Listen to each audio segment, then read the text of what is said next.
12 година, час новин на АТР, вівторок, 28 листопада, 1370-й день анексії Криму. В студії Маргарита Потапова. Справа 26 лютого у ці хвилини розглядає суд у Сімферополі. Підконтрольні Кремлю служителі Феміди мали б сьогодні розпочати допит обвинувачених. Принаймні, так було заявлено на засіданні минулого тижня. Його перенесли на сьогодні, і сталося це буцімто з технічних причин. Сторона захисту клопотала, аби перед допитом судді переглянули відеоматеріал. Однак його не змогли показати. Суд у справі 26 лютого розпочався 2 роки тому. Нині у ній 7 фігурантів: Алі Асанов, Мустафа Дегерменджі, Ескендер Кантеміров, Талят Юнусов, Арсен Юнусов, Ескендер Емірвалієв та Ескендер Небієв. Кримським татарам закидають участь у масових заворушеннях під стінами парламенту 26 лютого 2014 року. Виклики до поліції, візити дільничих і навіть вже повістки до суду. Окупаційна влада взялася за тих кримських татар, які вийшли на одиночні пікети 14 жовтня з вимогою зупинити репресії проти мусульман. Російського законодавства вони не порушували, одиночні пікети воно дозволяє. Однак окупанти об'єднують одиночні пікети в одну справу і тепер називають їх несанкціонованим мітингом. Всіх учасників звинувачують в адміністративних правопорушеннях і за це їм загрожують штрафи або виправні роботи. Це був наш участковый. Цель его визита была составить по отношению меня административный протокол. Когда я начал изучать сам протокол, то прочитал в нем следующее, что все обвинение строится якобы на том, что мой одиночный пикет они связали с остальными пикетами, которые проводились в этот день. И этим самым пытаются доказать, что это было несанкционированное собрание людей, то есть несанкционированный митинг. Україна передала Генсеку ООН офіційний лист протесту у справі Романа Сущенка. Про це заявив голова української місії в ООН Володимир Єльченко. Автором листа є МЗС України, і в ньому відомство висловлює протест щодо продовження строку позбавлення волі в Росії українського журналіста. Напередодні суд у Москві залишив Романа Сущенка під вартою ще на 2 місяці до 30 січня. У Росії його звинувачують у шпигунстві. Адвокат українця Марк Фейгін припускає, що його підзахисного засудять до 20 років в'язниці. Міністерство закордонних справ України вчергово висловлює рішучий протест у зв'язку з рішенням Московського суду. Сьогодні так званого Московського суду продовжено на 2 місяці до 30 січня 2018 року термін тримання під вартою українського журналіста Романа Сущенка. У Женеві стартував форум ООН, де мав взяти участь затриманий кримський татарин. Мова йде про Бекіра Дегерменджі, якого силовики затримали минулого тижня у центрі Сімферополя під час так званої спецоперації. Арештували Дегерменджі на 2 місяці за надуманою справою. Йому закидають нібито вимагання в особливо великому розмірі. Нині у роботі форуму бере участь член Меджлісу Ескендер Барієв. Він повідомив, що форум ООН з питань підприємницької діяльності та прав людини триватиме 3 дні. В ньому понад 2000 представників урядів, бізнесу та громадських діячів. Зокрема, вони обмінюються ідеями та досвідом щодо найкращого дотримання і захисту прав людини. Представник Меджлісу Барієв має намір докласти про злочинні дії окупаційної влади Криму, що грубо порушують статті Декларації ООН про права корінних народів, Загальної декларації ООН про права людини і 4-ту Женевську конвенцію.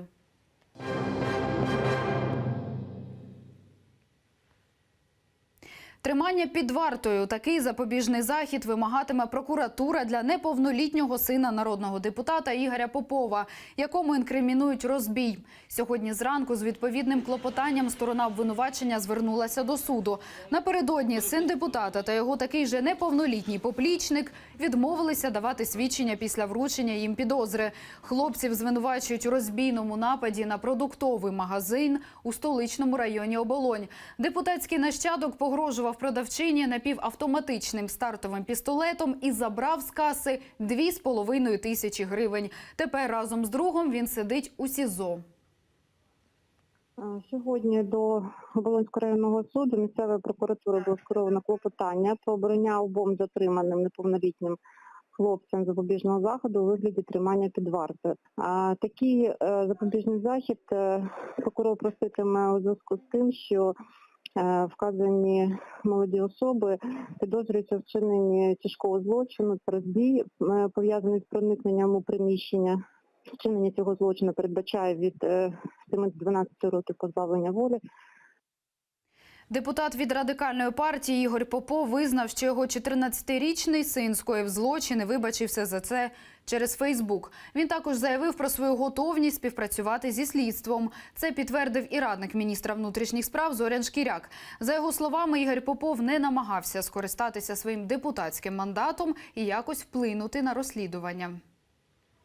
Це моя вина, що недостатньо часу приділяв вихованню, не догледів, не попередив.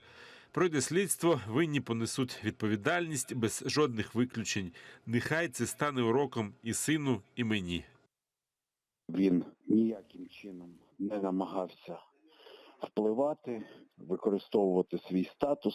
Він абсолютно визнав провину свого сина. Що стосується самого Богдана, тут повинно працювати слідство, виконуватись процесуальні норми. Йому 14 років, він підліток.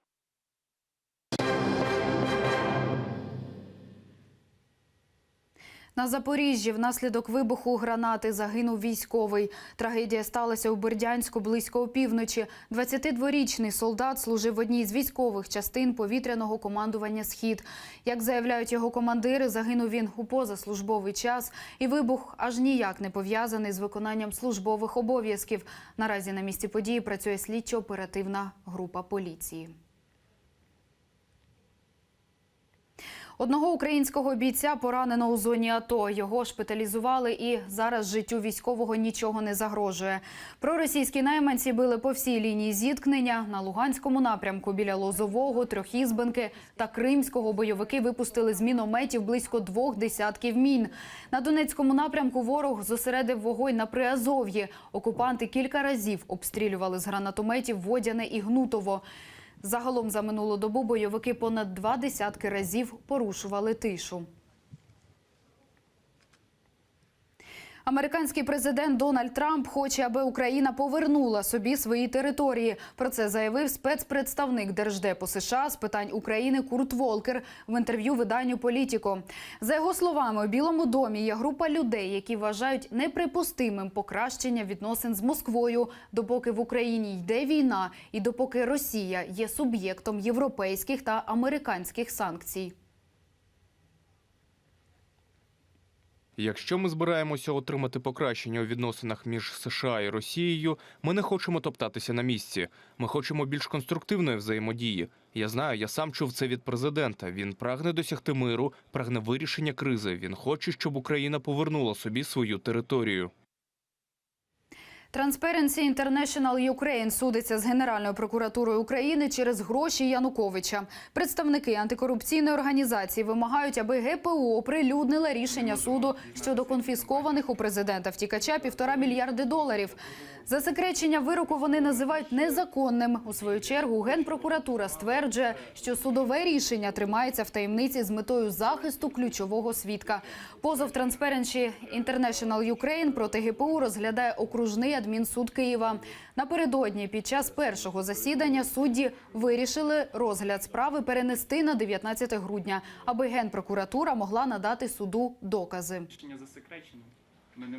Ми не можемо зрозуміти, чому цей вирок, в принципі, був наділений грифом таємно. Як, можливо, Генеральна прокуратура намагається приховати якісь свої огріхи процесуальні чи юридичні. І більш того, ми в першу чергу зацікавлені про те, щоб це рішення не було оскаржено в майбутньому і в міжнародних судових інстанціях. Тому що, якщо зараз прокуратура все засекретить, а потім міжнародні суди винесуть рішення, яким Україна змушена буде повертати ці гроші вже новим власникам, то буде гірше всім нам.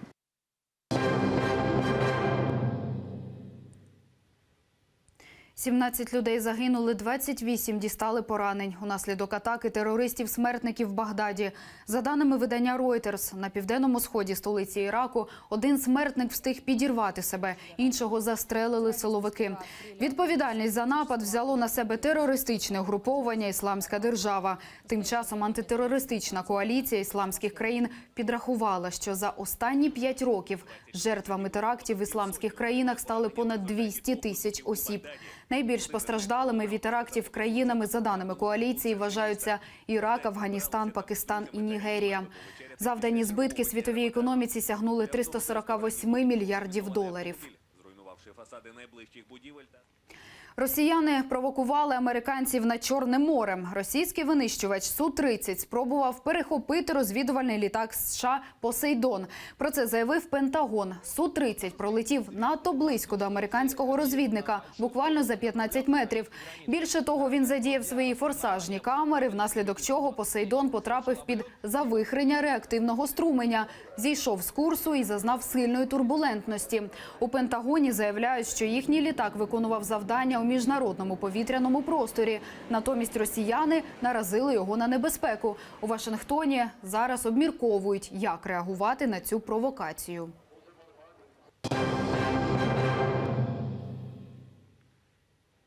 Допінговий скандал, який приніс українцям срібло. Українська спортсменка через майже 4 роки після Олімпіади в Сочі посіла 2-ге місце. Під час змагань Віта Семеренко у спринтерській гонці була 3-ю і, відповідно, виборола бронзову медаль. Однак тепер, після дискваліфікації росіянки Ольги Вілухіної, наша спортсменка посунулася на щабель вище. Окрім Вілухіної, Міжнародний олімпійський комітет через порушення антидопінгових правил дискваліфікував ще 4 російських спортсменів. Українець переміг росіянина у Москві. Український боксер у напівлегкій вазі Арнольд Хегай нокаутував свого суперника за кілька секунд до завершення останнього 10-го раунду. Це перша поразка у кар'єрі росіянина Валерія Третьякова. 25-річний уродженець Одеської області Арнольд Хегай почав свою спортивну кар'єру у тайському боксі. Нині він іде без поразок серед професіоналів, 11 перемог, з них 8 нокаутами. Попадание, пошатнулся, Третьяков и падает! Нокаут. Да.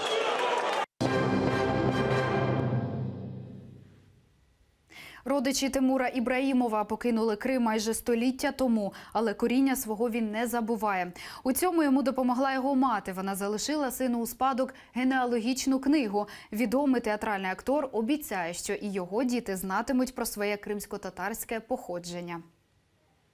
Про те, що театр починається з вішалки, Тимур Ібраїмов знає не з чуток. Успішний актор, у минулому продюсер, свою театральну кар'єру починав костюмером. І вже тоді зрозумів, що без театру жити не може.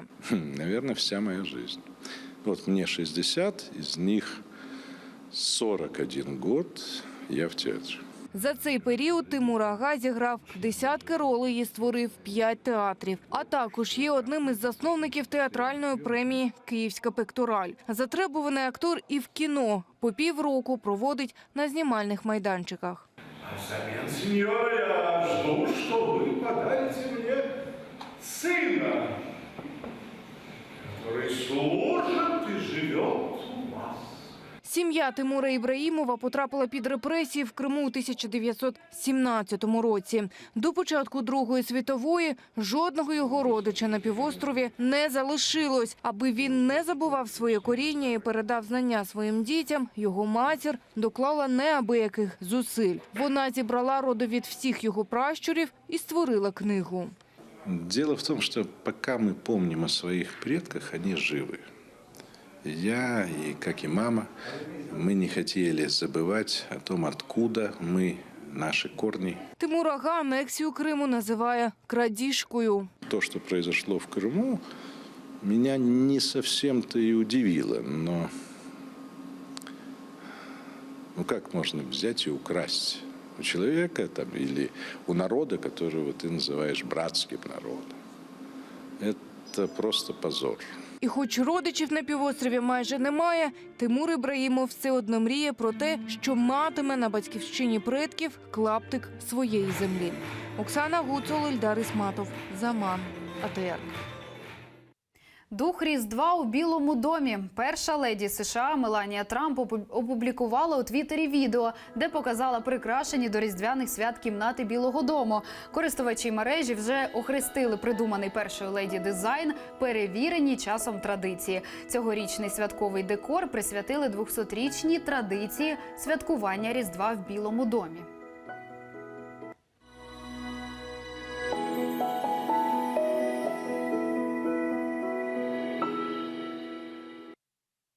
Це все, що встигаємо розповісти на цю мить. Наступний випуск «Заман» не пропустіть вже менш ніж за годину.